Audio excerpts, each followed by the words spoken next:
Thank you, Jennifer. Matthew's force being felt up the Atlantic coast this morning. This is new video overnight from the storm battering the USS Yorktown with wind and rain in Mount Pleasant, South Carolina.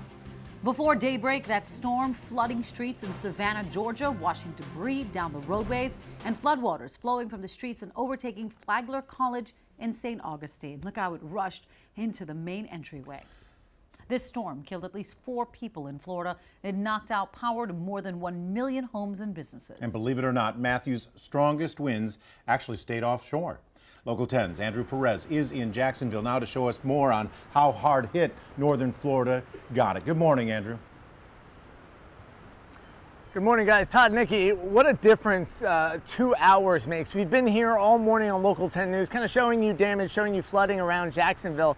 And this is a major improvement. Yes, flooding has been a big issue out here. I'm right in front of the St. Johns River. That is an actual river. That is not the ocean.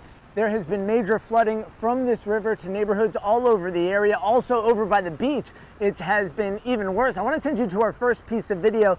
Now that I've been able to walk up and down the streets because the water has gone down significantly, you can see those lines made up of dirt and mud indicating just how high the water was. About halfway up on some of those car doors in the neighborhood. They're stuck. Those cars are not going anywhere anytime soon. We're right off a street appropriately named River Road on top of that in Jacksonville, which is right near the St. Johns River, and we're told that at the height of the storm, this water, it went right up to a lot of these homes, a lot of businesses in the area. I want you to go ahead and take a look at some video during the storm because this was just intense at times. The tidal flooding was seen all around the city, going past restaurants, going past businesses, and then a little bit further south in St. Augustine, you had this insane video, a bed and breakfast with 20 people inside. They were stuck because the water was just rushing past the business. They were talking to their neighbors, letting them know what they needed. We're told it has gone down significantly in that area, but it's still a problem. Still at area parks, water all over the place, all over the roadways there as well. And then in Daytona Beach, where we were live for most of the day yesterday here on Local 10 News, they've been dealing with a lot of the wind during Hurricane Matthew. It took down so many trees, so many power lines. Back out here live, we're told that well over 1 million people are left without power. You can see the clouds here moving very quickly. In terms of the power, a lot of people have had trouble finding gas on top of that. Going up and down the interstate, it's very hard to find a gas station that, number one, is open. If they are open, they're running on a generator. And if they are open and running on a generator, they're usually only selling snacks and stuff like that. We had to have an emergency crew stop by to bring us gas, so no word when things will finally get back to normal. People just now getting out of their homes to assess all the damage. That's the latest here in Jacksonville. I'm Andrew Perez, Local 10 News.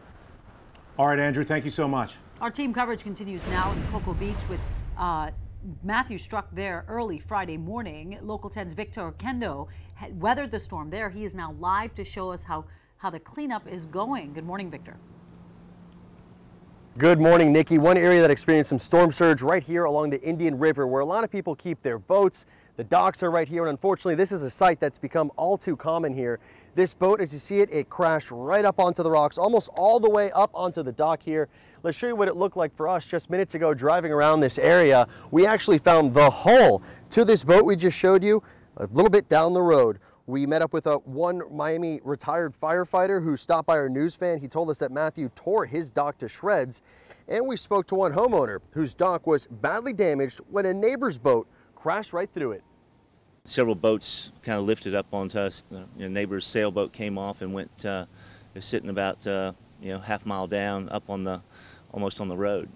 So, and we walked last night, walked the dogs, and there was, we were looking, well, that's pieces of our dock. That's our dock. Wow. So just to give you an idea about how far some of the debris made it, that is what's left of another dock right there in the middle of the road. Today it is all about the cleanup, picking up stuff like that, all the downed trees, and of course, restoring power. Here in Brevard County, there are still about 125,000 people without power. Nikki from Cocoa, I'll send it back to you. Victor, and that was my next question. Have you seen crews out and about working on lines? I know I saw a lot of my friends, they were out of power for a few hours and then they got it back. We know they sent a lot of crews to that area. No doubt. We've been out here early this morning. We're starting to see a few crews. Yesterday, it was a little too early for that just because the winds were so powerful all day long. Today, that's when we're seeing a lot of crews coming out, working on restoring power to so many people who have been without it now for about a day and a half. Nikki and Todd, I'll send it back to you. And I know that must be a big relief. Victor Oquendo, live in Cocoa, thank you.